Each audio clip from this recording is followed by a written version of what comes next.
挑战100道豆腐料理第18道：青葱香干炒肉。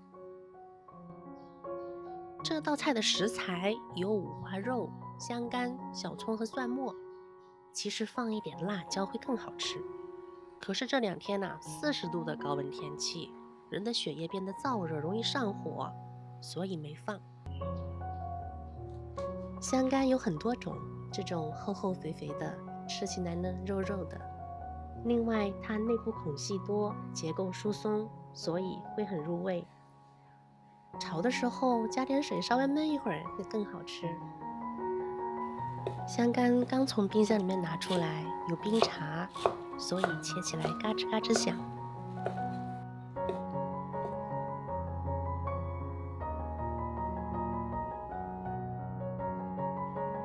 焯水的时候放点盐，豆腥味会少很多。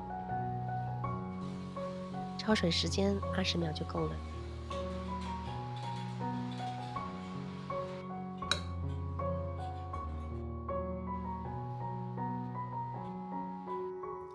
我们用菜籽油来炒五花肉，五花肉在煸炒过程中产生的猪油和菜籽油混合炒菜特别香。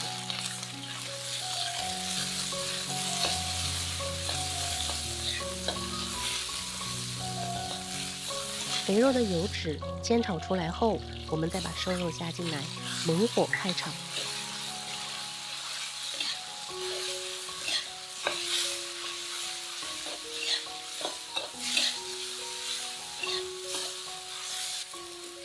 这样就会得到口感肥瘦适中的五花肉。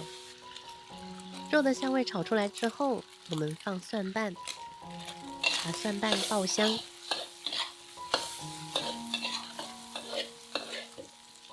放点蚝油，用热油爆炒，把蚝油的香味激发出来。现在放香干，加盐、老抽、生抽，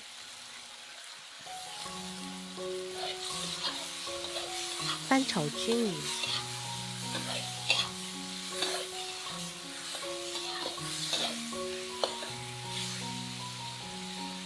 沿着锅边淋一点水，小火炖煮10分钟。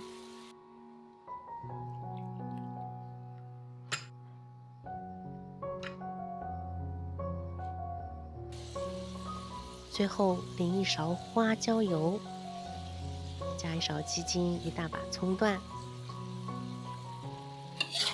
翻炒均匀就可以出锅啦。